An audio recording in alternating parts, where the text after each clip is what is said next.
Hello and welcome to the Sweaty the Farmer and the Game Design. And I just want pizza, man. I just want pizza, dude. No space stuff, I just cracked some pizza today. This is episode number 77. Labor of Love. I am the Learning Game Master, Sweaty. And I am Lucho the Farmer. Thanks for joining us in this episode. This week we produce the best entertainment and pizza on the internet. Oh my god, we do. You know, making pizza is not that easy, you know. Not hard either. And now that we have... Oh my god, Jesus, sorry for that. And now that you are here with us and just hear me sneeze, don't forget to subscribe. Click the notification bell. Leave us a like or a comment or do anything social that your platform lets you. This is the best way you can give us support for the show and keep hearing my awesome sneezes, I guess. Now, in the deep dive we have today the things that happen when a game director goes out of a project, right? We're going to talk about the recent Jeff Kaplan departure from the Overwatch team and the Overwatch 2 development team and what all that entails and what that means for Overwatch future and everything else. Yes. That's basically what they're gonna discuss here. So my friend, tell me about this. Did you already do our disclaimer? Ah, yeah, the disclaimer. Yeah, you're right. I forgot. Sorry, the sneeze just like right on my brain. So, yeah, the disclaimer. Remember that the discussion here is based on our opinions and on our in-game experience. Everything that we say here, there you go. I can speak. Yes, I can. Is you can not like it, or you can think that our opinions are wrong, or anything else, and anything in between. So you can leave any disagreement that you have, complaint or feedback here in the comment section below if you're watching us on YouTube. Otherwise, you can send them to any of our social medias. So you can participate in a conversation, I guess, about these topics. Will be fantastic. Yeah, there you go. That's the disclaimer. I'm sorry. That's all good.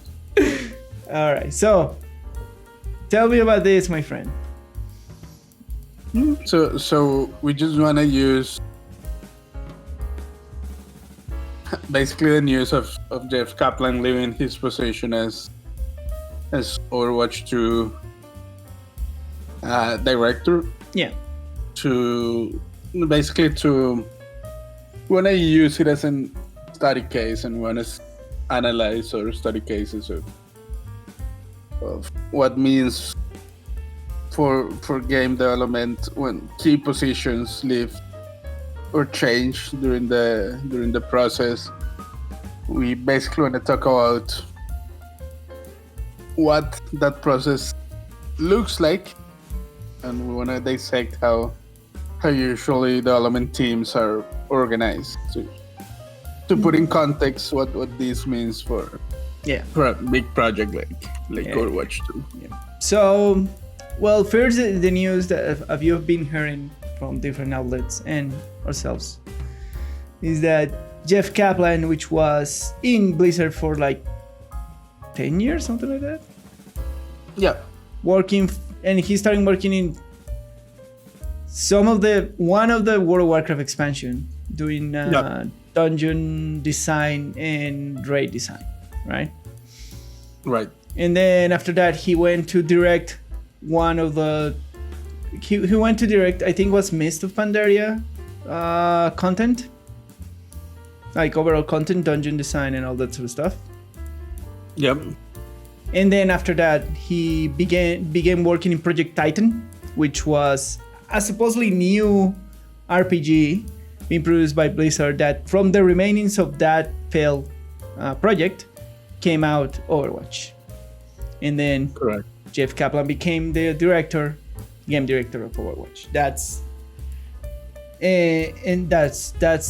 kind of his trajectory. And then I think 3 weeks ago, he came out of that position as game director of Overwatch and as game director of Overwatch 2.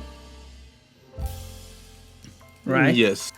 That was his charge. So, how does the structure of video game production works? What do you think about it? The first step to start understanding the implication that this kind of news has is to try to understand how big productions are organized internally.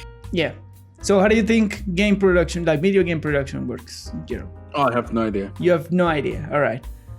Basically, you have departments because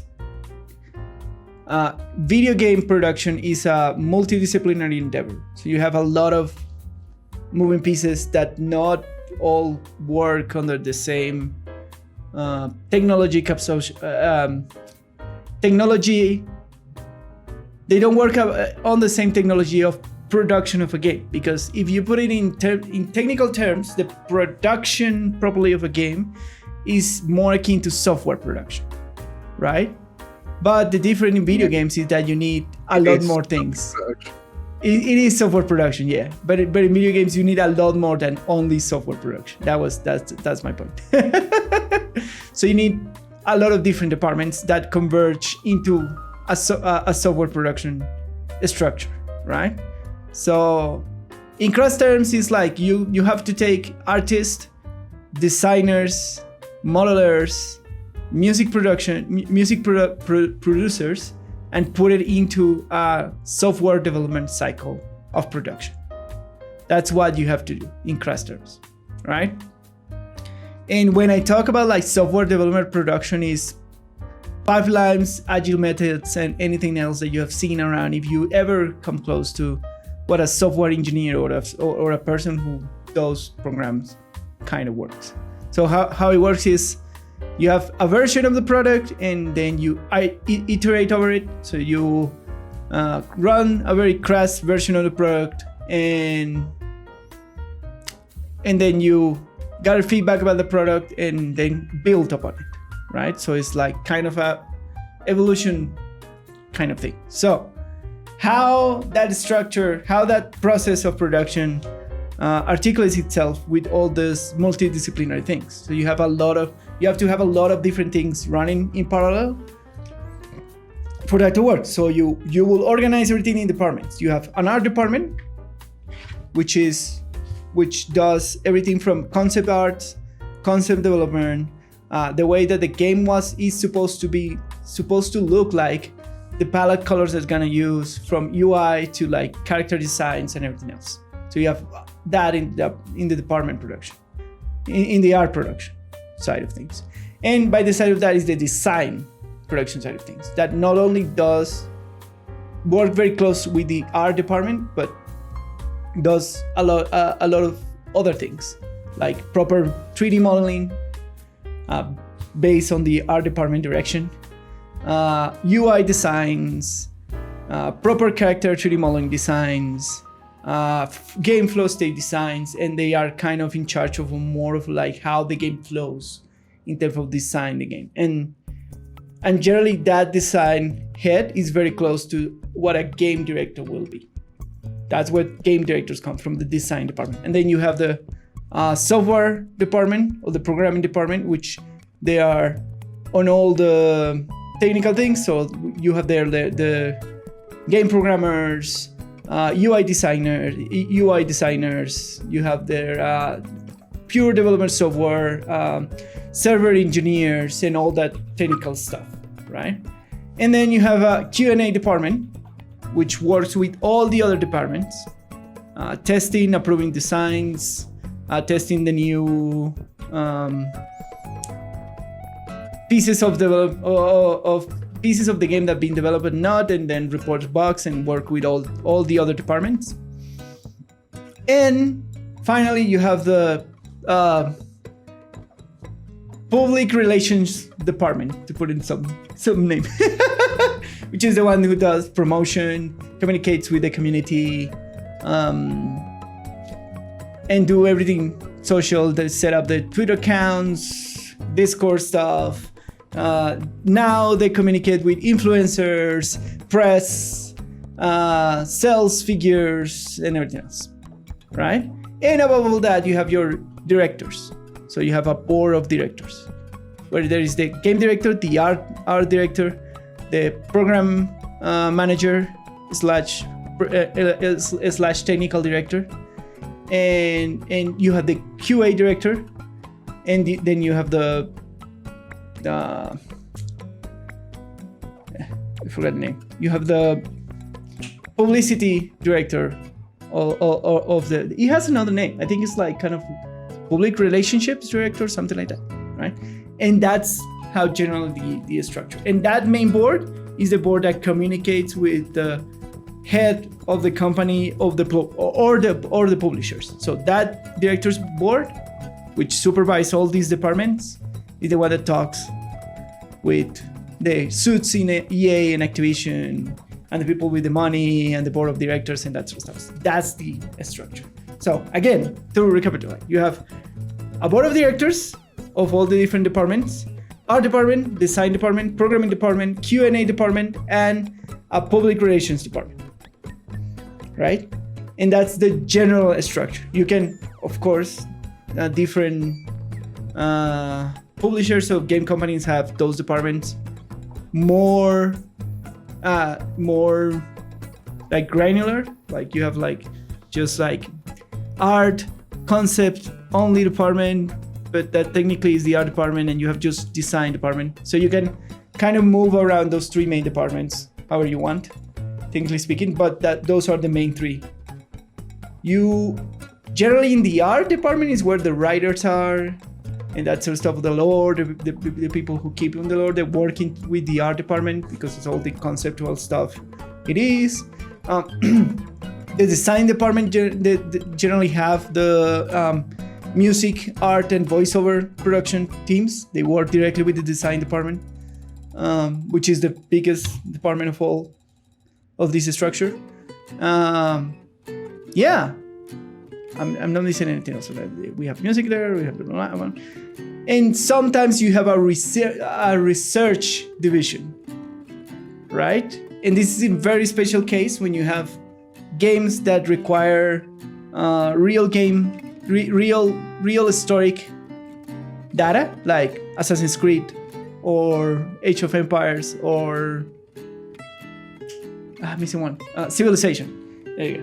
Which they have inside the art department. They have probably a historic research or history department working in that, right? So this is the general structure of how a game is done. And everybody says that works in the industry that game design is the most difficult thing to work on because of this reason, because there is a multidisciplinary project in his more nature. You can have a lot more things of what I'm speaking of. Like you can have psychologists working for you if you're concerned about certain parts of your game. You can have mathematicians working for you if you need help on that. You can have architects working in your game design, in your design department if you need like real world architect to consult you in level design and that sort of stuff, right? These five major departments encase a lot of more things than just programmers, designers, and artists, Q&A servers, and public relations people. But that's the general structure. I don't know if I explained that well. What do you think, Lucho? You've been silent. Yeah. It's complex. Sure What do you think? Do you have any doubts after that explanation? No? All right. So it's not that complex because you made it sound. All right. I'm trying. I'm trying to put it like as simple as I can so everybody can understand it. So, what are the most And that's it. Probably the Jeff Kaplan position was in that big board of directors that manages all these departments. But it definitely was. Yeah. So yes, that's kind of how production, and then you put us on top of all those departments at the same time. That's why games takes 100 people, because you're not only doing software, you're doing a lot of different things. That's why game companies are generally big when you're doing a big AAA product in that case. All right. And you put here, like, after this, that what is the difference between pre-production and production, right? Yeah, because that's something that we talk about, like when we first talk about the news of Jeff leaving the Overwatch team. Yeah. Overwatch 2 team. We were speculating that we were basically speculating in which part of the whole production timeline the game is. They already leave or left pre-production or not, or how early in the production process were they, because we haven't heard any news of ramping up hirings as we have in Diablo 4, for example. Yeah. That we know for a fact is full-on production schedule. Yeah. Based on news that we have heard from around hiring and studios moving towards working in Diablo 4, like I think it was the guys that made Tony Hawk 1 and 2. Correct, yeah, Vicarious Games. They didn't do Tony Hawk, they did the remaster of Tony Hawk. Yeah, the remaster. Yeah. So we heard that they were moving into the Diablo 4 production team, so yeah, based on news we know by a fact that basically by the number of people that they probably have working on Diablo 4 is full-on production, and we were kind of speculating in which step of the whole process the Overwatch 2 team is right now. Correct. It will have... It's different to change like head positions during pre-production than during production. Yes. Will have different implications to maybe why it happened or in which terms the change happened, but also like for some people it's not that clear what the difference between production and pre-production is. Yeah. All right. Let me see. So, all right. What do you do in pre-production? If a game goes into pre-production, technically speaking, any game was at pre-production at some point in their life, right? Before it was produced? Yes. So what happens in pre-production? You have a smaller version of this. You have a version of this production structure, but in a very very much smaller and focused version of looking what the hook of the game is, right? So you have like some artists, some designers, and some programmers working with one director, right? Which is the most important part. You are all working in pre-production. You're working only under one person, which is the one who is conceptualizing what the game will be, right? So you move a small version of these teams working under one game producer to show you snippets of what the game will be, and that takes many forms, right? From conception, when you present the idea of the game, you basically do an artist and concept production, which is it can be just a video and some like a slide production and some concept art that you have, right? But in pre-production, once that is being approved, like they say, I like your concept or whatever, so they may make a small version of this without the public relationships department, and with a few testers. Like those two departments have the most reduced department when you are in pre-production, because it's more of a closed loop cycle of doing the concept of the game or pieces of the game, and then you work on that with that small team with under one director, which generally is the game director of whatever that project is going to be. All right, and then you do very, very small cycles to produce concepts for the people who you want to approve the game, right? In the case that the game is already been pre-approved, which a lot of big AAA studios does when they go public.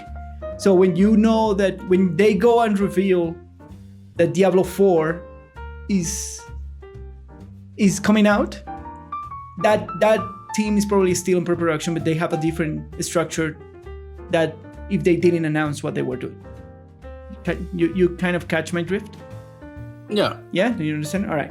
So that's the difference. If you're already pre-approved, you're probably working with a bigger pre-production team, right? Because the thing that you're not trying to convince people with your concept that the game is gonna work.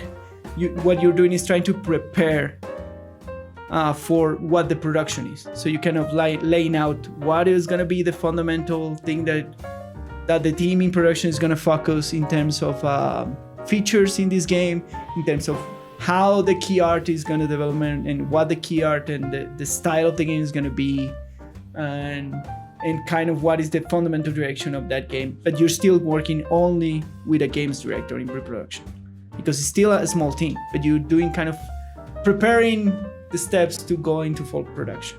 So it's kind of like concept, very malleable kind of team, but they're still doing like a full games production work in a small scale, right? Why is that? Because the pre-production team is meant to be super flexible to change features in an upcoming game if they're not working. So if I show you, and this is the Anthem example. In early times of pre-production of Anthem, they were showing executives a kind of survival game, right?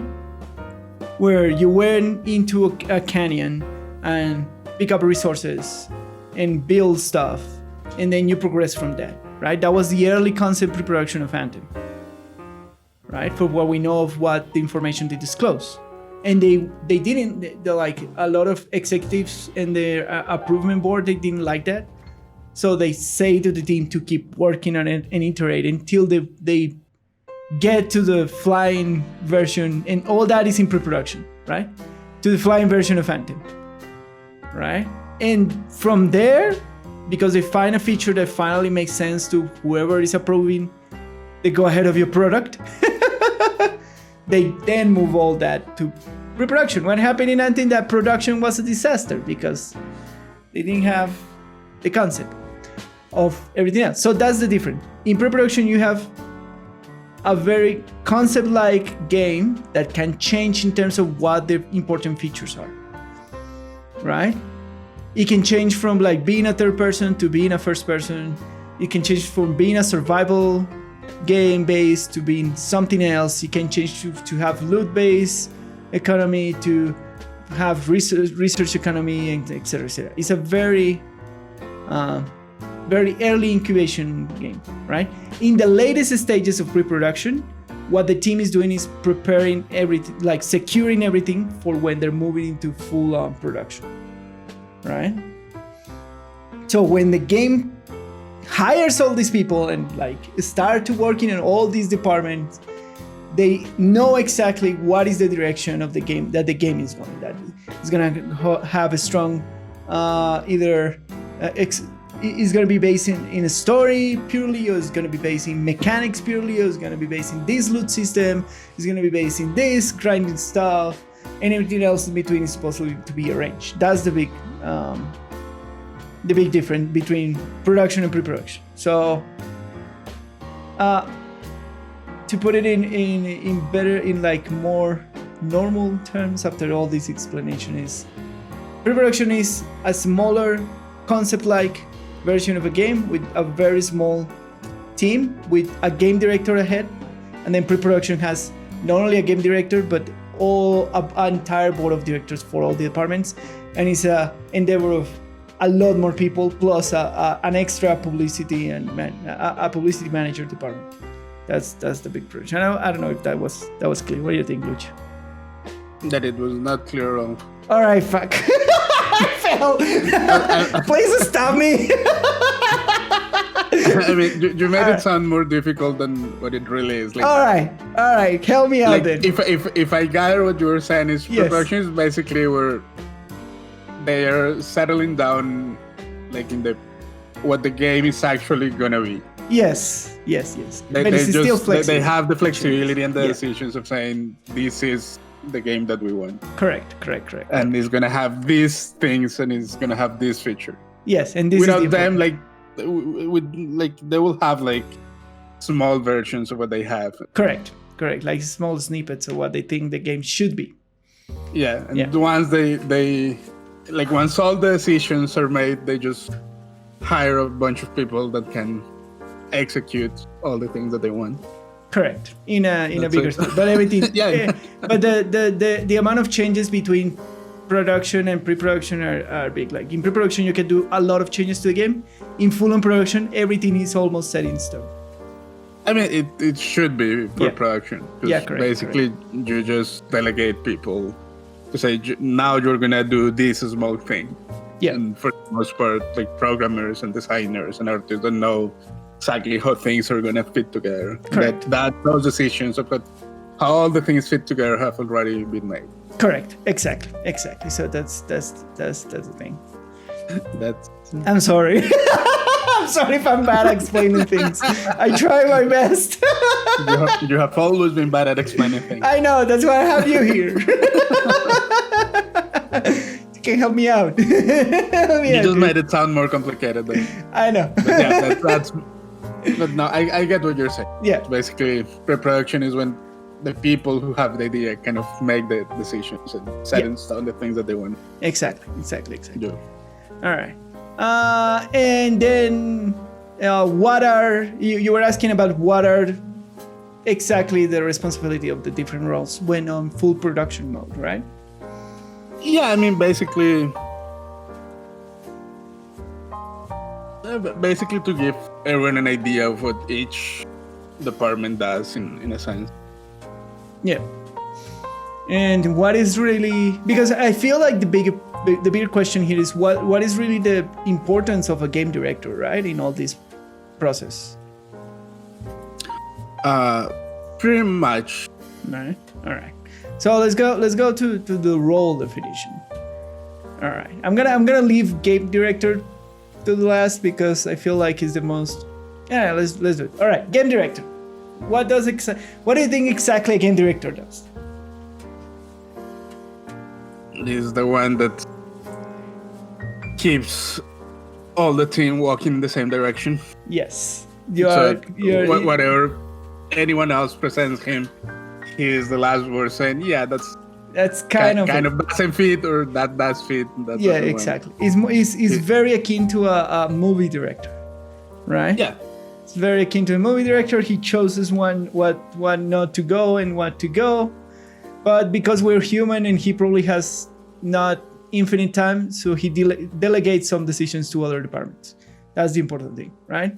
There is some directors that are more involved than others. But the concept is that the game director has to keep the concept that he did on the pre-production intact into production. That's his job. To keep everything making sense to what everything moving in one direction, cohesive direction. Exactly. And that means tone of the game, pace of the game, what is important and what's not important in the game, what the gameplay feature is really crucial for what you want to express with the game and what you want to give to players. How they're gonna lead players to what they want and what kind of experience they want to give. So he's the one who shapes the experience of the game. Not every part of it. It's a very overall kind of perspective. Correct. So, and in the same topic, as I say, like he can be as involved or as not involved as he wants. If he wants to go to the art department and tell this dude to change the size of the nose of a character, or he can just leave that to the art director. So what the other pieces of this puzzle does? The game producer, he is charged that everything is on budget and the timelines are met. That's his job, basically. that if we need extensions, that he will lead it. He's generally the point of the game producer. He's generally the point of contact with the board of directors or the publishers in most cases, or the people who are you gonna sell the game to, or gonna producer through, or the people who are you getting the funds to make your game through. That's what the game producer does. So it's more of a logistics position. Correct. Making sure that things are moving in the according to schedule. Correct. Yeah. And that people have the resources that they need to. Yeah, exactly. Do their jobs. He does the brunt of the hiring in case you need a different researchment department. That in the case of Civilization, he will be the one who gets the hiring from like historians, researchers, or architectural research. Yeah. He manages all those extra hiring departments that your game needs for certain, and try to keep everything on budget and on time. That's his job. Very important job. Very important. It is very important and yeah. Underappreciated sometimes. Correct.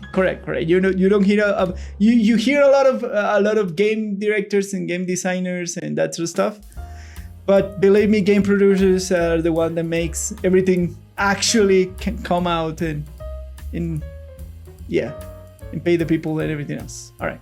Art directors are responsible for keeping everything looking as intended, from the simplest of items to the biggest of landscapes. They're responsible for keeping 3D modeling, design of levels, coloring, and art all looking the same as according to the plan of the game. Right? We want consistency. One consistent quality. Art. Yeah, one consistent art style. They're responsible to keeping the art style of the entire game consistent and interesting, and everything else in between. Those are the art directors. That includes music, and that includes publicity, right? So they are involved with the music department, with the music producers. So it makes sense what the music production is doing. They generally are the ones who does that. They work a lot too with the writing directors. Those are kind of like closer departments. You can have them separated. You can have just a department for running lore and everything else, or you can have all that under the art department, whatever, however big.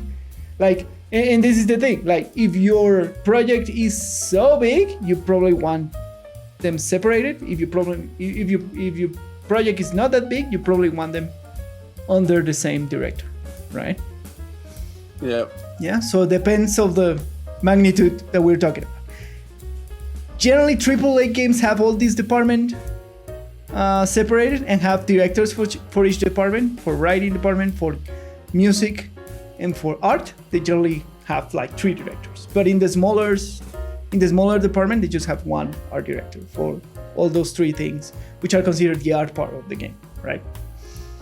So that's what the art director does. The programming chief or director, and they sometimes are calling chief because generally the programming software developer department is the biggest one in a game.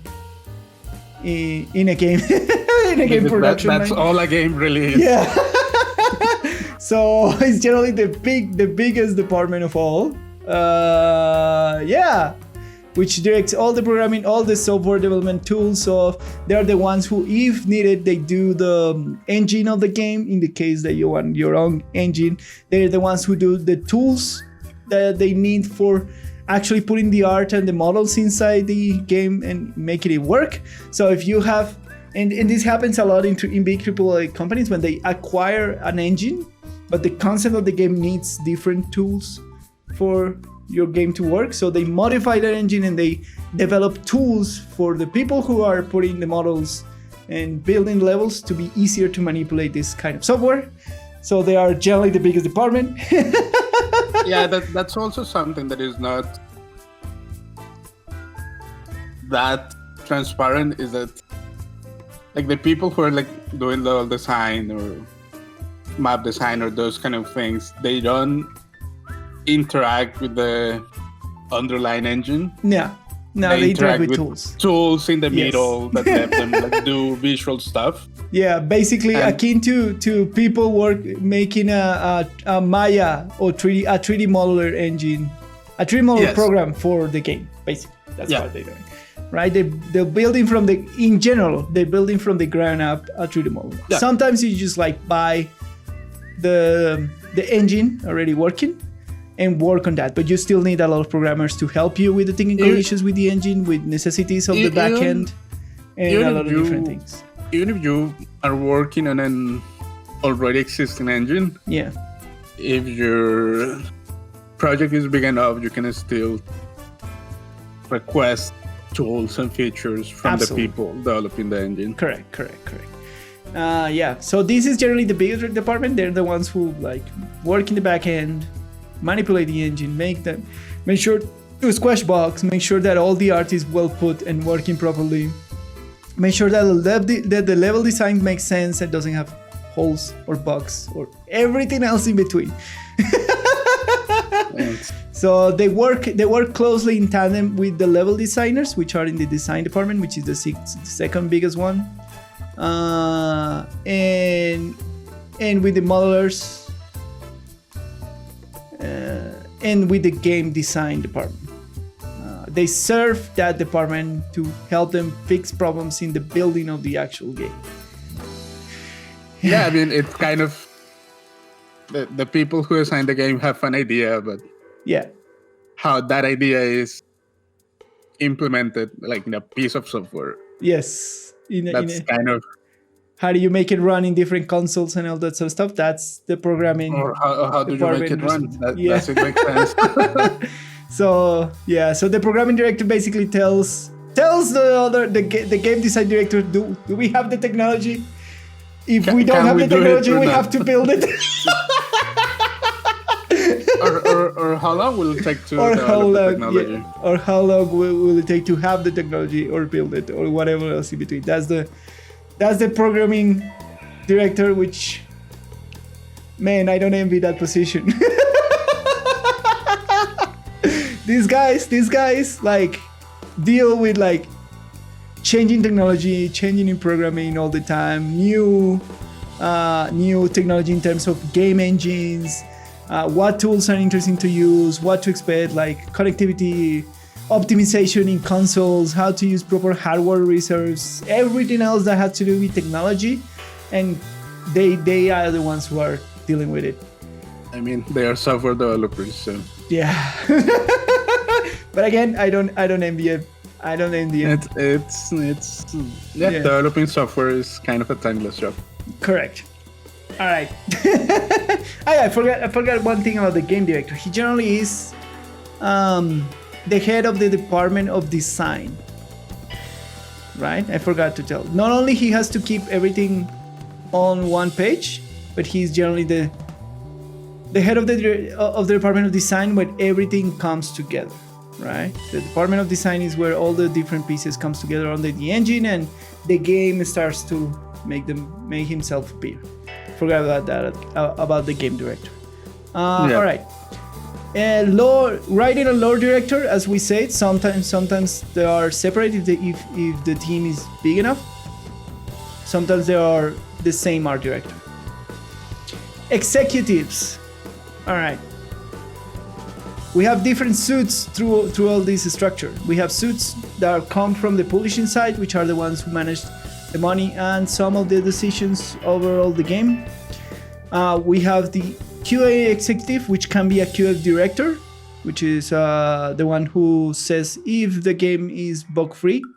And then we have the director of press and manager, which is the other one who manages Twitter accounts, contact with the publicist, deals for publicity, interviews, media outlets, everything that you can imagine that has to do with how to make publicity for your game, right? Yep. So it's very sad that people don't take. Apparently, people are forgetting about the QA department.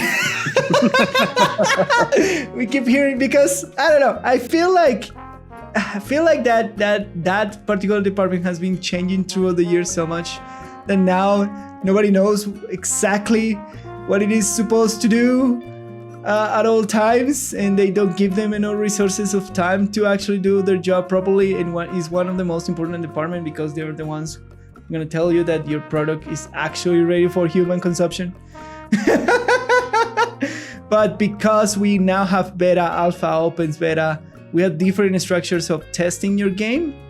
That department, I feel like that department in terms of philosophy of what it does, has it been changed for so long that is difficult for them, because now they have to not only deal with the feedback internally of them, but deal with the feedback of millions of people when these games try to do alphas and betas and that sort of stuff. So they, like in the old days when we didn't have public betas and alphas, the QA was the last word to when you can sell your game.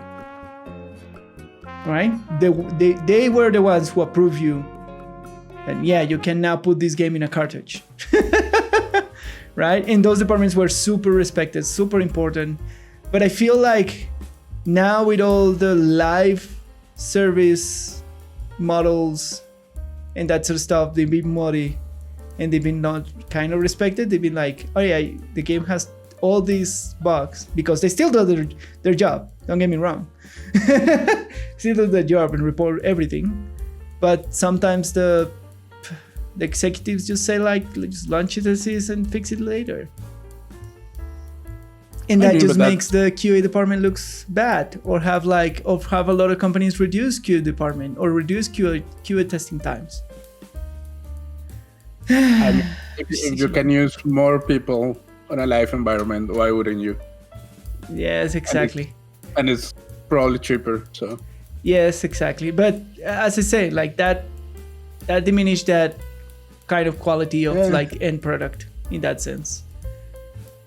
It is just how things change. I know. But yeah, those are generally all the roles. So how you're kind of seeing the importance of the game director, right? They not only manage the department with everything is put together in the game, but keep the entire project in one direction. No. Yeah? All right. So, and then you ask here, how much AAA games are the vision of a single person? So why are you wondering this? No, again, because everyone made a huge deal of Jeff Kaplan leaving Overwatch 2. Yeah. It's probably more often than not that big AAA games are put together by more than are the vision of a group of people more than just one person. Yeah. Except for Kojima. No. I think we have to. I know what you're getting, but I think sadly the answer is yes. It's because the closer similar to this is is a movie director, right? If you change a movie director in the middle of a movie project, two things will happen. Either the past director leave a very clear direction of where the game will be and all the future decisions how we should take, and that person who replaces him will just be a copy of the person who is directing, or you will have to rebuild the project with that other person taking decisions by the helm. Because the biggest point of a game director is the decisions that they take over the direction that the game is going to take. Between what is the importance of having the tone of the game be X or Y, right? They are the final word in these directions. They are the one who keep the integrity of the intention of the game intact. And that doesn't mean that they don't hear other people, right? It doesn't mean that they are not working with like very good art directors and that sort of stuff, right? What I mean is like they are the ones who take the final decisions in all the aspects of the game at the end of the day, right? As best as I can, like working through all the hoops, working through all the difficulties. They are the ones that take the final decisions of the direction of the game and what matters and what doesn't matter, and where does the effort of the team goes or doesn't go.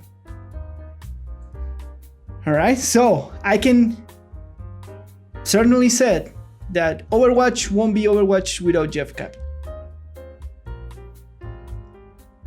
Yeah, Overwatch won't be the game that we play as Overwatch without Jeff Kaplan. Of course, he didn't build it alone, right? But he took all the important decisions in what is important in the gameplay, how the game will flow, everything else in between. I'm not completely sure how that. Yes, that's the point I'm saying. Like, and again, it doesn't matter that he doesn't listen to other people or take directions from other departments. It just means that he takes the important decision of the direction of the game, right? And they generally have a clear direction of what the final product should be, should look like, should feel like, right? That's the importance of game directors, right? They're the captains of the ship. They're the one steering the big thing. That doesn't mean that everybody else in the ship is not important, right? That means that they are the difference between taking the ship through a bad storm or not, right? That is the thing. And they generally, as I told you before, they're generally the ones managing pre-production by themselves. So they have the clear vision of what the final product should be. And that's the importance. That's why every time we see a game changing game directors, it often fails. Right? And I'm talking about Andromeda. Andromeda changed game directors 3 times through his development, through his production cycle. Right? Anthem changed director 4 times through his production cycle. Right? Okay. That's the importance of a game director. Of course, we have a lot of talented people working for these game directors so they can realize their vision of the game, right? And that's why it feels like a super important role, but that doesn't mean that the other roles are not as important as them. If you don't have a good art director that can realize your vision of the game, well, you are not doing much. And everything else goes with the other side of the thing, right? If you have a very oppressive game producer that doesn't let you spend, put resources when you actually need it to give, then you'll have problems in that side, right? If you have a bad publicity manager, which I don't know, put in like the concept of your game clearly and sell it to the right people, then you have another problem from that side. So yeah, does that answer the question?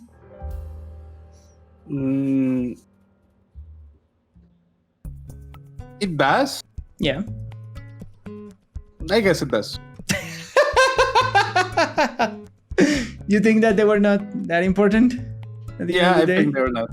You think they're not that important at the end of the day? Movie directors are not that important nowadays either. Why do you say that games director are not important today? Because I find it disingenuous that on a project of that scale, one person can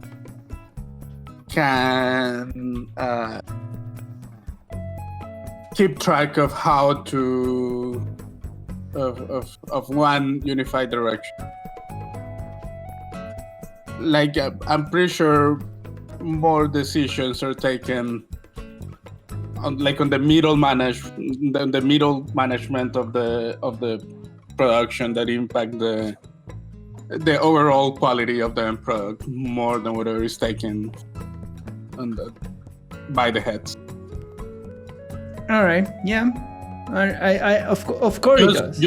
Just due to the size of like AAA production. Yes. Like the smaller the teams are, the more impactful the game director is. The larger the product is, you feel that it has less impact. Yeah, just one person cannot keep sight of all the things that have project, for example, of the size of Cyberpunk 77 could. So what do you think that so many games that change game directors fail? Nope.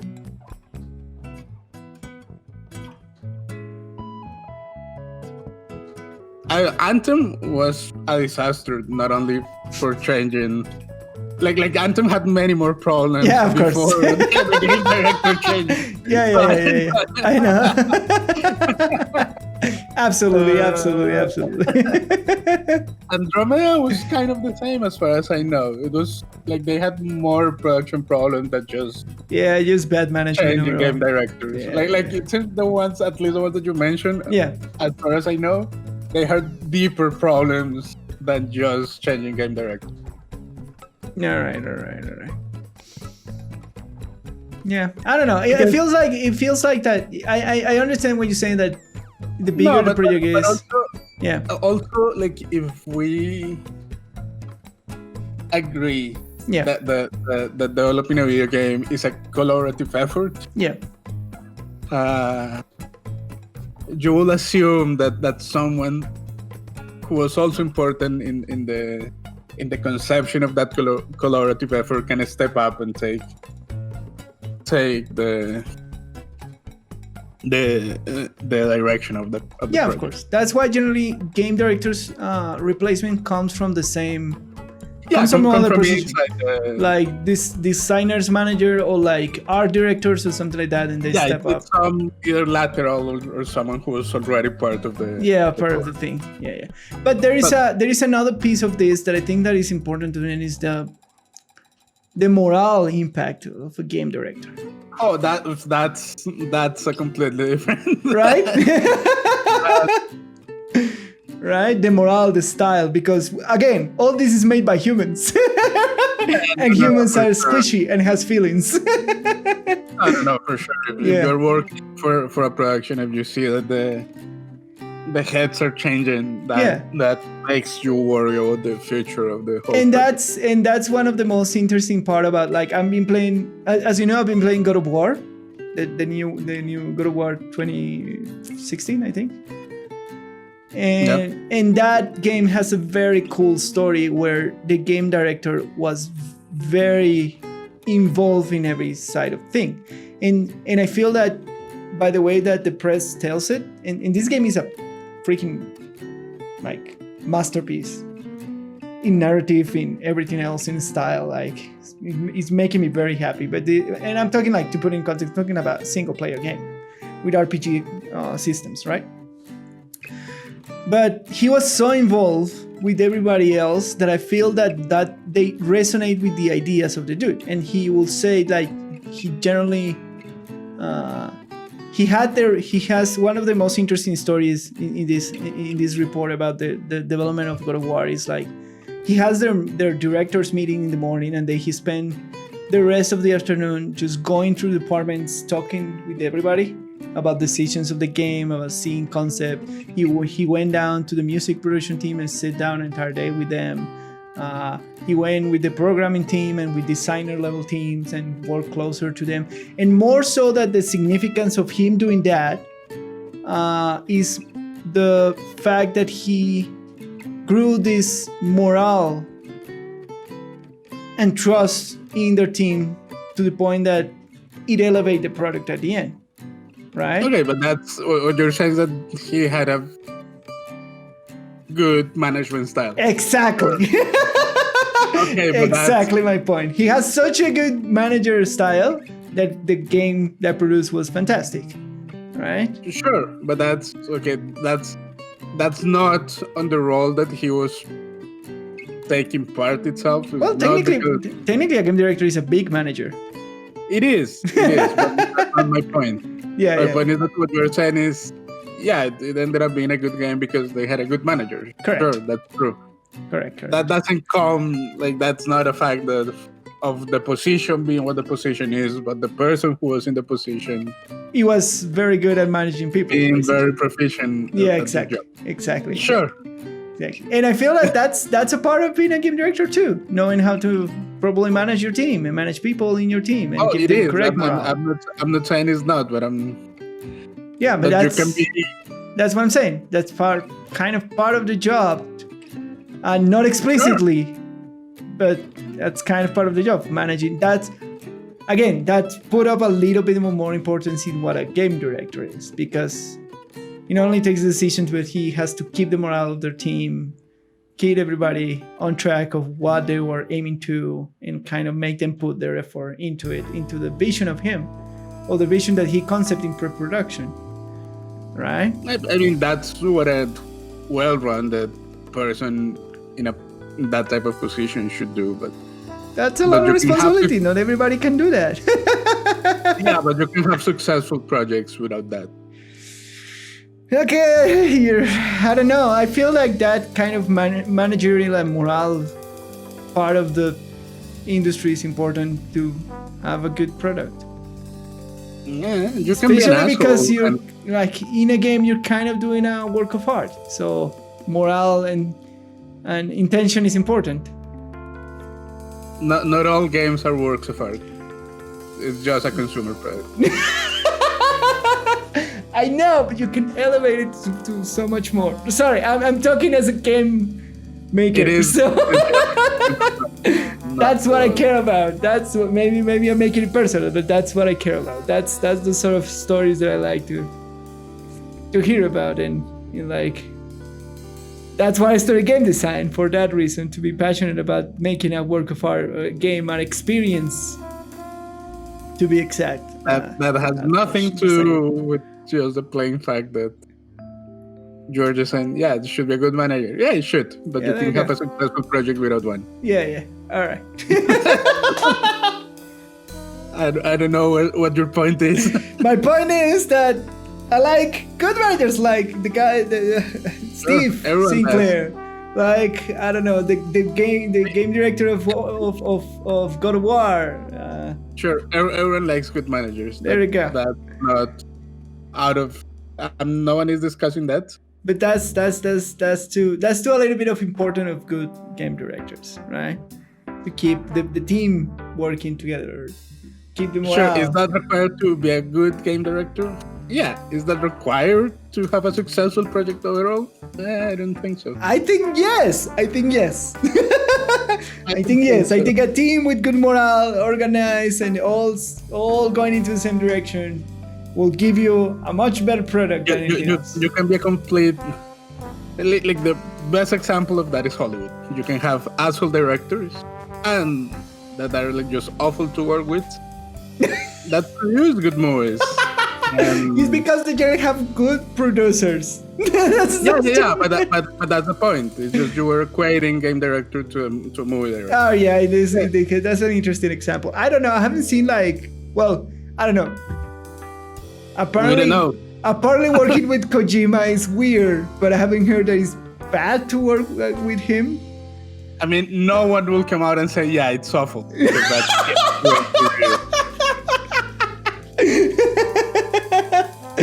I don't know. It can be the case, but again with the focus and the take of direction, because apparently Kojima is the same.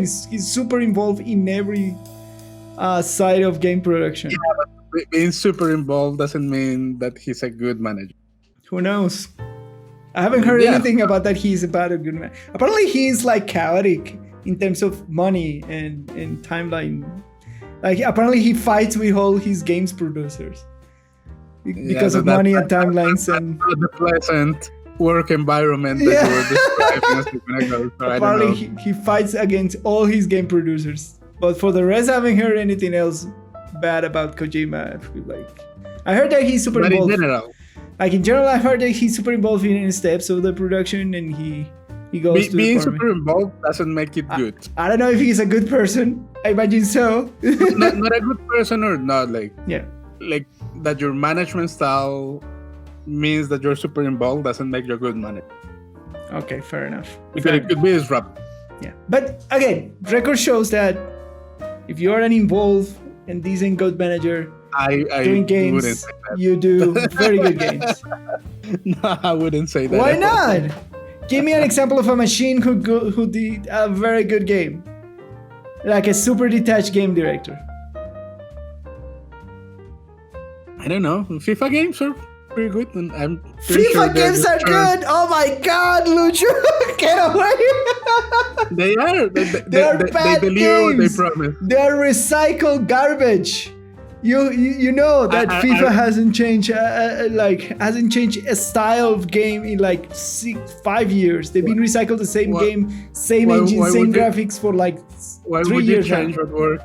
What? They deliver the name of the teams. They deliver. Such a bad example. Stop it. Stop it. It's a good example. That's a terrible example. FIFA. It's a perfectly serviceable soccer simulation game, or is it not? All right. Whatever. Okay. Okay. NFL, Madden. It's the same. Again, garbage games. They are super popular. Of course, because there's nothing else in the market that had competence. Have you heard anybody else having because they monopolize? EA, you forget that EA did a monopoly in the soccer and football franchise because they bought the rights for everything else and almost exclusivity of all the teams, right? You know this. Yeah, but the games so they have no competition. Are perfectly workable game. They're bad for what they're trying to do. They're bad for being simulators. No, they are good simulators. The FIFA is a perfectly good soccer game. People in the internet are gonna kill you. You know this, right?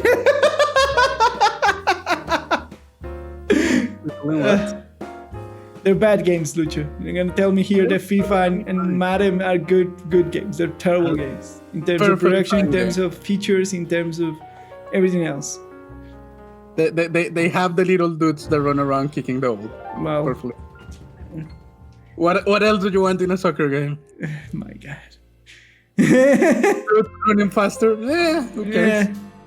Anyways. All right, moving on. Tell me the other question here. I don't know where we are. Speaking of Blizzard, you put it there.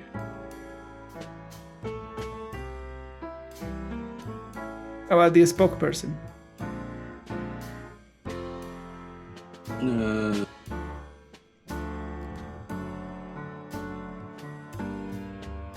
Oh yeah, that it's like for a lot of games, usually the game director ends up being the mascot of the game. Yeah. If that should still be the case, or should that be different? I think it's a good. It's the same as movie. That comes from the movie side of the. It comes from the movies parallel of the industry because we don't have actors who you can show up to promote your game. You generally take the second more prominent position, which is game director, and then you make that. You surround that for your publicity and stuff because they're gonna give you quality and people recognize people, not characters in video games generally. So it's the same. Like if you hear that Quentin Tarantino is doing a new movie, you're gonna pay attention to it because it's Quentin Tarantino. It's the same with games. Yeah, right? But then you don't pay attention to it because it's a good movie. What? But then you don't pay attention to it because it's a good movie, but just because it's a Quentin Tarantino movie. Correct. That's it, and that's great for publicity. It doesn't matter if the product is good or bad. But that's not good for the overall quality of the product. Yeah, it doesn't matter because in terms of publicity, it doesn't matter. The thing is brand recognition, name recognition, that sort of stuff. That's what it matters. That's what it matters when you're doing promotions. So we don't have actors to do our promotions or promotional tours as they do in Hollywood. You have directors. You have game directors. So that's why generally they take that spokesperson position. That's why they go to interviews. I don't think the game director, you should put more responsibility on their shoes. I know that generally why they are accompanied by game producers or art directors or something like that. They try to do that. No. But that's bullshit. That's a bullshit. What do you mean that's bullshit? Because no one knows those other names. No, but they help him doing the publicity stuff. Sure. But those are not the names that end up being recognized. Yeah, but again, it's a problem that for marketing reasons, people will connect more with people than with products. I'm not saying they don't, but it doesn't have to be that same person. So who will you put in there? A spokesperson? Yeah. They generally try that too. But again, if like you can do that if your game director is not that recognizable or popular, but in the long run, like we have examples of game directors which don't want to take that position, but they do. For example, the creator of Nier Automata, who always wears a mask and he's not very public spokesman. He doesn't like to have that position, but he still has it. He still has it, yeah. But that's a problem of how marketing works in general.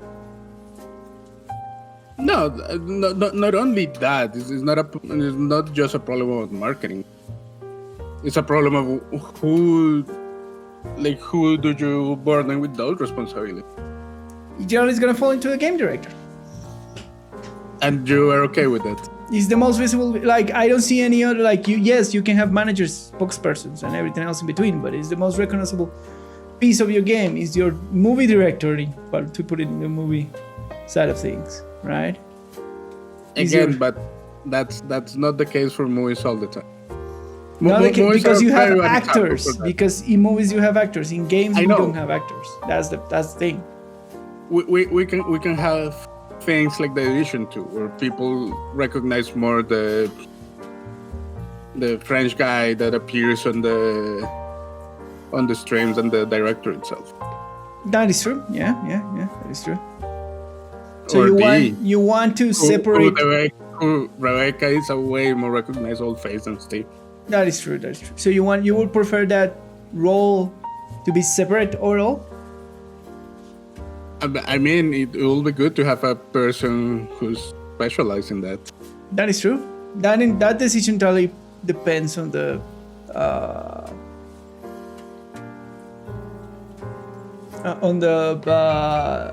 publicity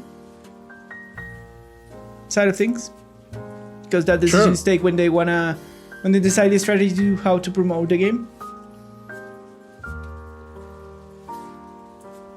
It's not only for the promotion; it's for all the live support of the games. Yeah, no. That includes everything. And how do you promote it? How do you communicate with your community, etc., etc. But that's a decision that you can take inside the marketing department. That for tradition. I know. I'm asking you: should it be a game director? I think it should. I think it should be a choice from the game director, like in a perfect world or in an ideal case. It should be a decision of him as the game director if he wants to take that role or not. That's what I think. Okay. That I understand why it works as it works now, because traditionally, for production and publicity, they take like the most prominent figurehead, and that's the one they expose in general, like they do in movies and that sort of stuff, because it's familiar to promote like that. But I feel like it should be an option of the game director if he wants to be that head. If not, they can do a big push and just put like a proper spokesperson there that feels like it's close to everybody else. Because the thing about Rebecca is like she did work very close to the game directors and all the structures from the team. I'm not saying she didn't, but she's not the game director. Yeah. No. I'm trying to do like why she could do it, because she was like very close to all that, and it was widely known that she was close to that. No. That's misleading. Not only that, like also her job was all about community management. Yeah. Like, that's her job. Yeah. It's not like she's not an artist, she's not a designer. No, her job always was, and it still is, community manager. Yeah. So yeah, I think it should be a decision of the director, and you should like talk about it with the publicity manager and the team of publicity on how they're gonna promote the game, if it's true the director. Because again, the easy option is like, if you have like all this pedigree, the easy way to promote a game is just put you on ahead. But that's should be a choice of the person making the game too. Should be a choice of the game director if they want to occupy that role or not. And I think I believe that Jeff did it willingly. I don't think he was forced or anything. I'm not saying he didn't do it willingly, but I'm saying that the fact that he left and that he had that role, or that he was also a speak person, is hurting the project more now. Yeah, but will the same happen if the official spokesperson will left? No. Because there's a difference between, it's just like the fact that the game director changes is worrying for sure. Yeah. If the spokesperson changes, it's not that big of a deal. But now the fact that it's one person holding both positions at the same time makes it even worse that the game director is leaving. I see. So you see, like this is not helping the problem. So you see that it's potentially problematic to have that. Yeah, to have the game director. Clearly problematic because now you don't have a spokesperson who can come out and like reassure the community or whatever. Talk to the people and say, yeah, everything's gonna be fine. Don't worry. Yeah, it's an interesting point. Yes, and I can see that. I can see why do it and why not do it. Like why they run the risk for brand recognition and that sort of stuff. But the danger of that is just what you mentioned. Yeah, you're right. It hurts a lot. Yeah, you're absolutely right. Like it's like if the Division 2 game director changes, you still have the little French guy who comes into the streams. I forgot his. Yeah. And people will still like, it's not like everything is changing. There's still a path to move forward. Well, the feeling with Jeff leaving the Overwatch team was the end of Overwatch. Fair enough. Maybe there is a middle point when you promote the game on that brand recognition of the director, but you still have a more prominent spokesperson to manage the rest of it. You can do that too, and kind of like in the eyes of the consumer, just like imply that those two have a close relationship with the manager team or with the game director or everything else, or like to give more reassurance, because I don't know, I feel like people wants to see the boss. I get that, but at the end of the day, the boss speaking means nothing. Like he won't say what he thinks. He will say what PR allows him to say. Absolutely. Especially for big projects. Yeah, absolutely. Like whenever Jeff was doing his streams, he was not speaking as Jeff Kaplan. No, probably not. He had like an entire department. He was not. Yeah. Like Blizzard wouldn't let those kind of things. Yeah, fair enough. He was speaking as the spokesperson for the game, which means that whatever he was saying was filtered through legal, through PR, through. Yeah, I know to everything else. Yeah. So it was never him speaking his mind. Absolutely. All right. Study cases for games changing leadership in the middle of development. Everything you put here is a failure except for one. So Anthem, as we said, Anthem was not only changing roles into game designers and executive, but their entire managerial, not that we know the entire story of Anthem, the entire managerial body of Anthem was a problem. Nobody was taking decisions. Nobody was moving anything forward. Nobody knows where the game was supposed to go. It was just a disaster in every single conceivable way, basically. Apparently everything that could go wrong into game development went wrong in Anthem.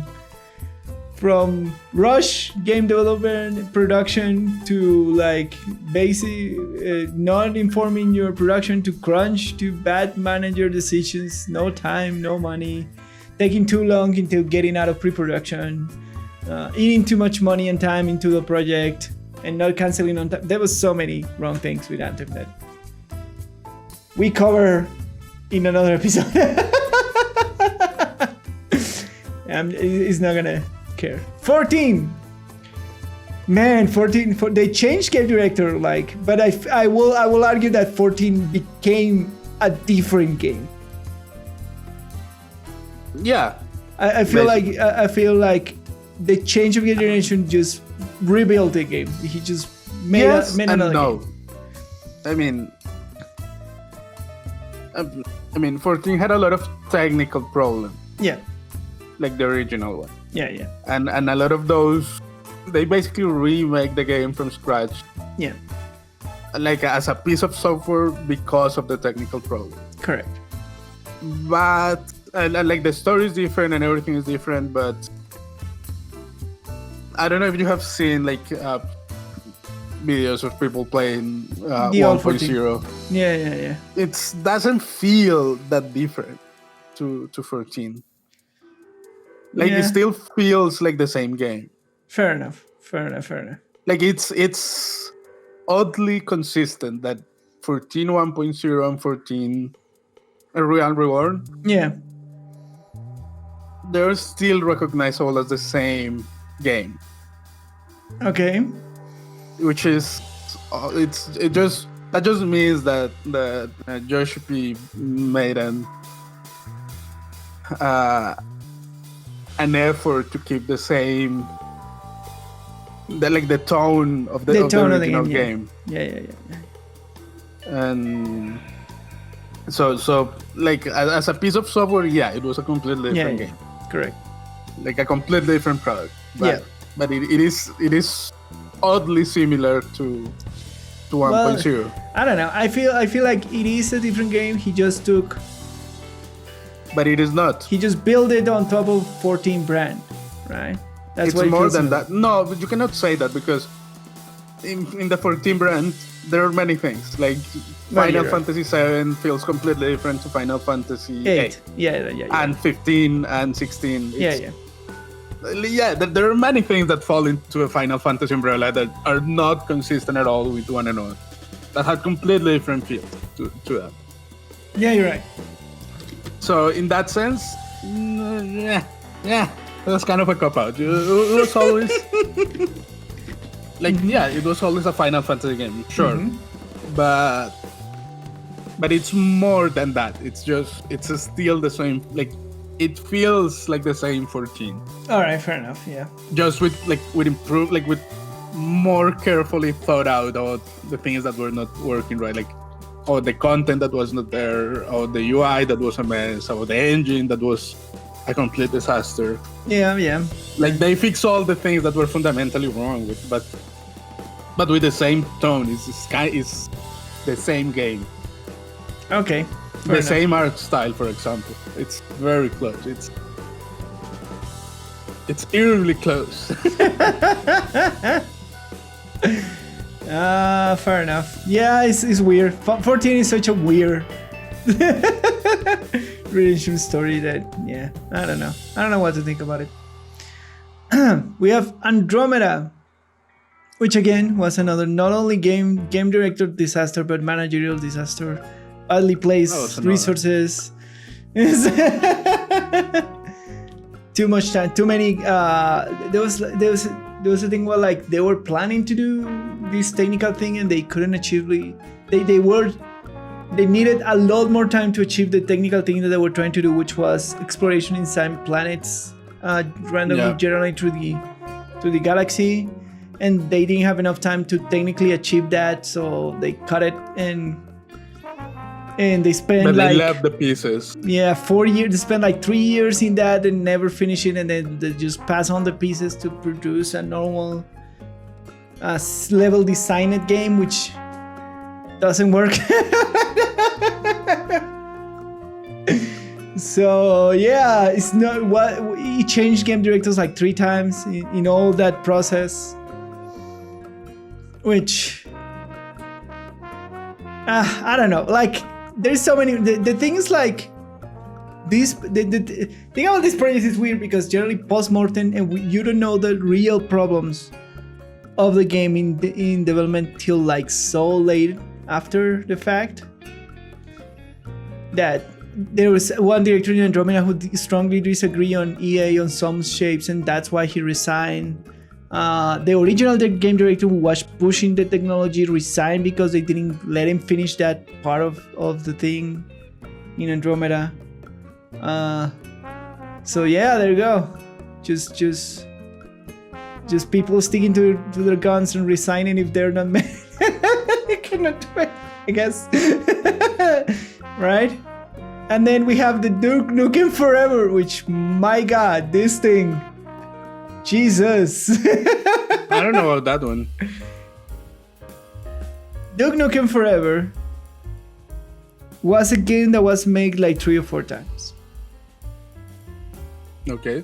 So they started to do the sequel in the middle, and it was Duke Nukem Forever was more of a victim of chasing technology by EA Software than anything else, right? But because when the original Duke Nukem Forever was made, it was made between the changes from 64 technology to PlayStation technology, when the engines were changing from 2D sprites built in a simulated 3D environment to full 3D environments, right? So it was in the middle of the development there, and then the director took the decision of like just change the technology to full 3D. So he basically reset it. Okay. Reset the building of the game, and they started to trying to build it in their own engine, and then they failed to make all the tools, and then they run out of money. So they put the project on hold, and then they bring it back for the PlayStation 2 era. Right, with a different director, and they started building on that, and the same problems occurred when they were chasing this technology, and they couldn't have it on time for that technology to be relevant, and then the generation changed again on PlayStation 3, and they decided to restart again development, and then at the end they had to by obligation put it out, so they put Duke Nukem Forever in whatever state it came out, basically. So it was a thing of chasing trends. That was the mistake of the Duke Nukem Forever team. They were chasing trends, but they didn't have the understanding of the run of the bad luck of not having enough time, or not setting good times to where the project should finish or end. I mean, but it's not chasing trends. It's kind of bad timing. Yeah, absolutely. Yeah, you can say that. Because it's not like in the video game industry, like it or not, you have to keep up with the generation of changes. Yeah, I agree. It's not an option. Yeah.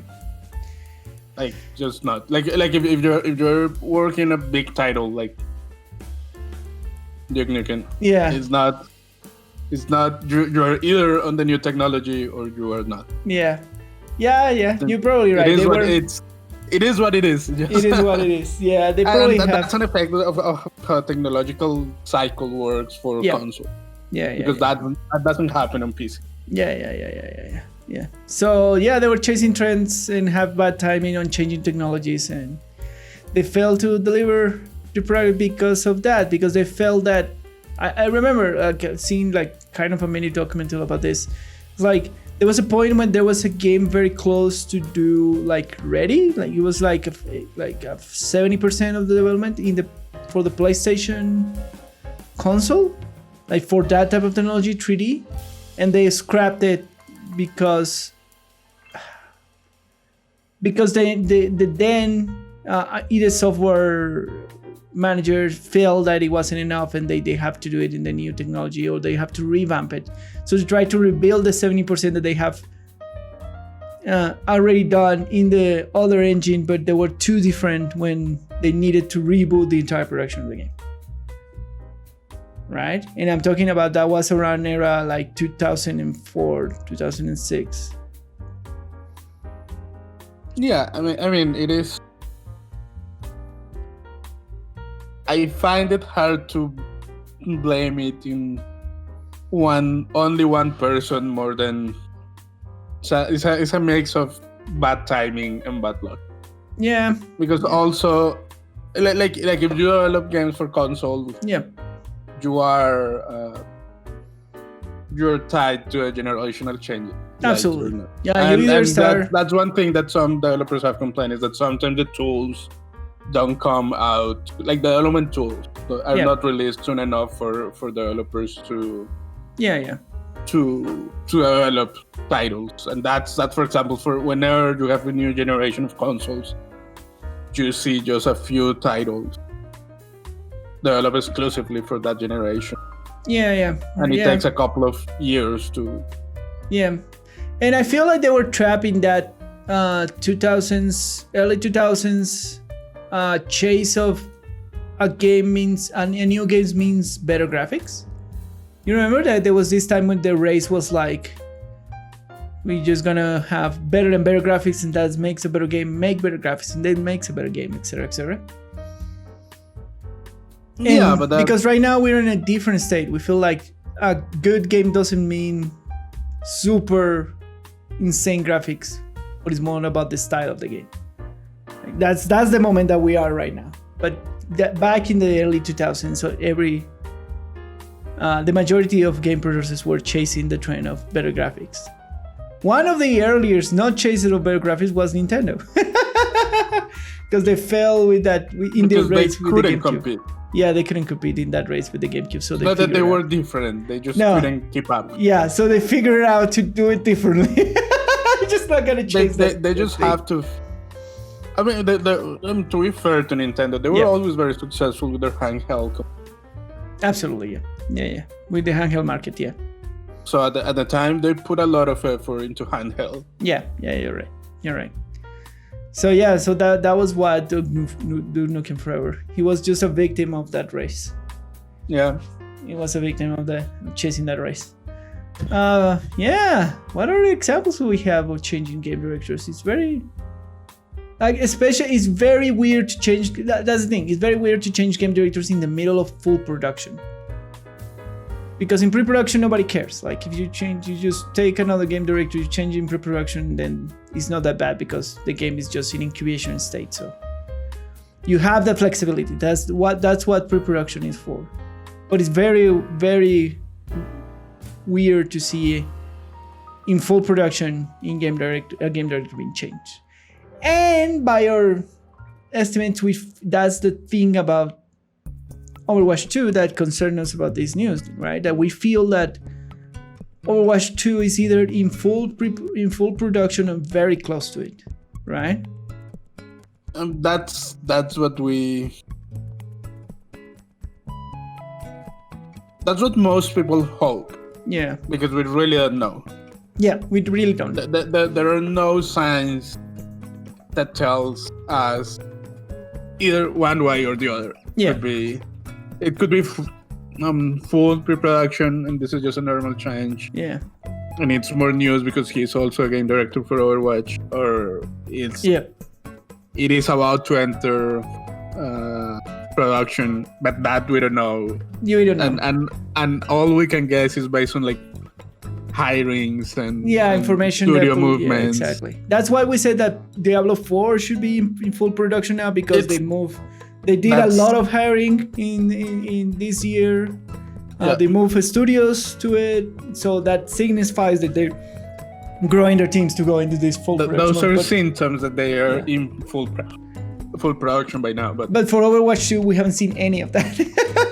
We have seen small hirings. We've seen art hirings, but not at the level of Diablo 4 was doing a couple of months ago. Yeah. We don't know how. We just don't know how internal studios for Blizzard work. So at the end of the day, this is either a correct move in the time space for what the project is, or is a worrying move that if Overwatch 2 is in middle of production, they change in game director is hard for the team and everything else involved. In defense of Blizzard, Aaron Killer was very close to working with Jeff Kaplan since the beginning of Overwatch. Yeah. So he's the most qualified person to fill his shoes and the direction that the game is. But the other thing is, like, we still don't know why Jeff Kaplan left the company. He's been very silent about it since the announcement of it, compared with the other normal, like, leaving out of the company. We don't know if that's for a non-disclosure agreement of. Most people that leave Blizzard are very quiet for a while, except the previous, Diablo 2 guy. Yeah, the Diablo 2 dude and the other World of Warcraft technical thingy were very clear about why they were doing. No, but they were very quiet over the reason. Like, I'm saying that the only person who was not really quiet at all was Jason the Chung. other two guys. Jason Chung. No. I think. It was the name of the dude. No. I don't know who you're talking about. The Diablo, the dude who was working on Diablo 4. You have to give me names. Nah. I'm bad at names, Lucho. I don't care. That's not your. Help me out, internet. Recent departures from Blizzard.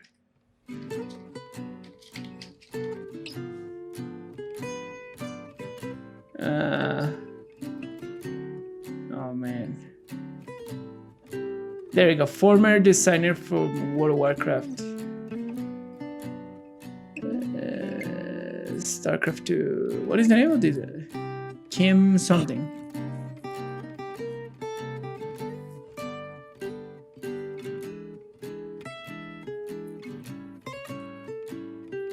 Why is not his complete name in this news? I don't understand. Kim.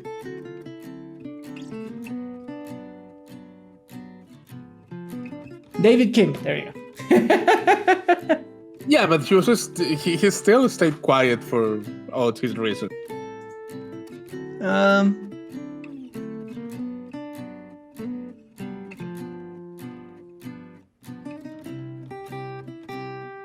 Well, he left because, well, yeah, you're right. They never talked about that. Yeah, you're right. You're right. He stayed quiet. Yeah, you're right. And to my point, most people, if not all people who leave Blizzard, stayed quiet about the reason. Why they do, yeah. The only person that I know was not quiet about it was David Brewing. Yeah. But he is not a quiet dude. Yes, correct. And this happened along like many years ago. Yeah, many years. Yeah, but all the recent people that have left Blizzard, they don't say the reasons. They generally move to other studios, right? Yeah, of course they move to other studios, but that doesn't. They don't come out and say, "Yeah, I just got a better offer," or "I disagree with Blizzard," or "I didn't like X or Y." Yeah, the only thing that we can say here is speculations. That's all right. And that's why Blizzard has a bad reputation. But people don't really say the reasons. It's a bad career move also to leave a company and trash talk it. Yeah, exactly. So I think the conclusion of all this is yes, game directors are kind of important, especially if you are in full production mode. Not so much if you are in pre-production, right? Yeah. And hopefully this change for Blizzard means that hopefully they still are not in full production. They're still in pre-production, and is the correct time to change game directors for whatever reason that we don't know. Correct. It's probably an easier time to do it. Yeah, is the easier time to do it before it enters. But we don't know if, for what the signs show us, technically Overwatch 2 shouldn't be in full production yet. It doesn't seem that way. Yeah.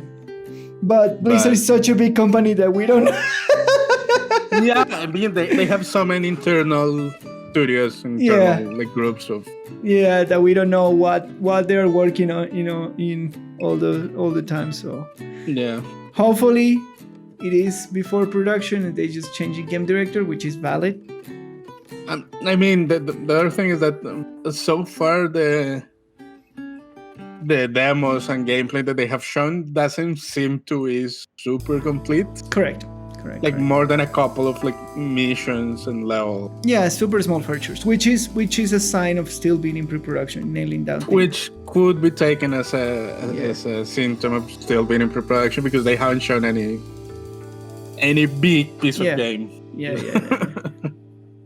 And so, they can do all the animatics trailers that they want without a single piece of the game being built. So there you go. Absolutely.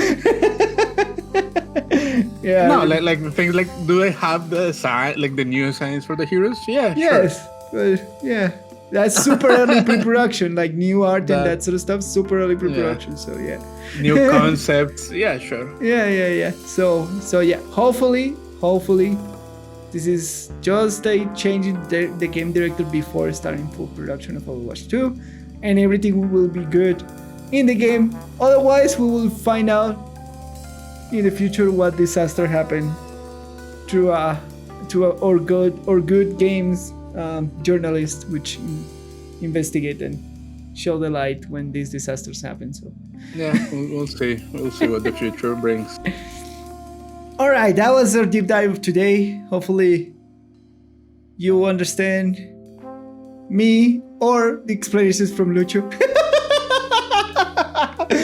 Try to translate my messy mind sometimes. Please give us all the feedback about this new structure. Hopefully you enjoyed. And now we move to our audience questions and feedback. Remember that if you want to contact us, you have the comment section below if you are watching us or hearing us in YouTube, and every other single social media account that we use: Twitter, direct messages, the mail of the show, and everything else to contact us with your burning questions. So the first question of today is: what other forms of gay communication will you suggest to flame in Valorant?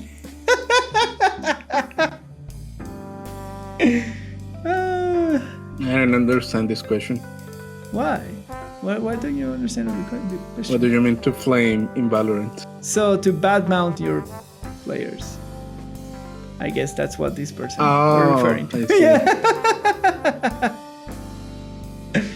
Because you know that Valorant is gonna start recording your voice chats. Oh yeah, I forgot all that. Yeah. You can use Discord. TeamSpeak still exists. TeamSpeak? Yeah! You know, I was like... last year, I was doing like some serious Overwatch like league, and they were all using TeamSpeak. So, still exists. And apparently they use it because it has like very, very low lag or something like that. Okay, that makes sense. Yeah. So you can use Discord, you can use TeamSpeak, you can use Zoom if you want to. That's weird, but you can. Google Hangouts. You can use Skype. You can call your friend through a landline or a phone or a WhatsApp video call. All of those are options. Those are options for you to flame in peace. You can do your own Discord servers where you can say and converse whatever you want. Right? Yeah. So you still have private options beyond the chat of Valorant, but yeah. Is Valorant also available for consoles? Not sure. Let's ask the internet. I think yes. Is Valorant available? Oh my god. I don't know how to write now. Valorant available on consoles. No, it says it's exclusive for PC. Yeah, PC exclusive. Okay. Yeah. No, because again, when games are available for consoles, you have like a chat thing through the through the Xbox service or the PlayStation service or whatever. Yeah. Like the social interactions are managed by the environment, like either by the Xbox thing or the PlayStation social hub or whatever the name is. Yeah. Oh yeah. So yeah, there you go. Yeah. So you need TeamSpeak or Discord or whatever else. Just beam in text chat like everyone else. Yeah. And And our second question of this week is, are narratives better in a single player game than anywhere else?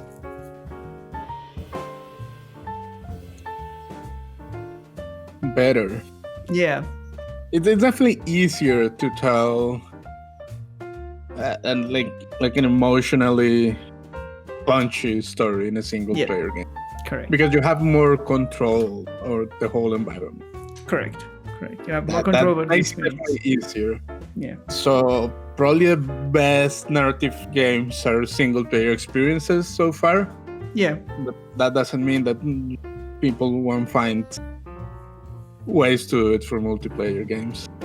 Yeah, correct. Yeah, I agree with that, Lucho. Yeah, this is definitely the better way to deliver a solid narrative experience because it's the easier, like for sure. I don't know if it's better, but it's the easier. It's easier. Yeah. Because if you could deliver like a solid story in a multiplayer, like taking advantage of like the multiplayer experience. Yeah. That will make it better because it will feel like, okay, it's not the game telling me this story, but me living in this story world with more people. Yeah. That feeling could be more powerful, but it's definitely harder to pull up. Yeah, and because you're kind of the player has a part of like creating their own narrative, so yeah, that's the other part of it. Yeah. All right, and that is it, man. That's all for this week's episode. Indeed. Once again, thanks for tuning in to Sweaty the Farmer and the Game Design.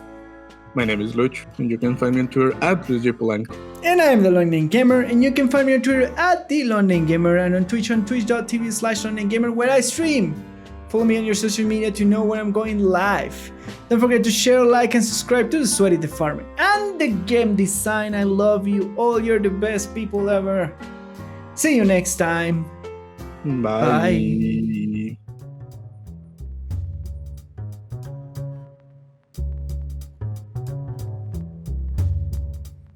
And did you know pizza started out as a simple flatbread with oils, herbs, and spices?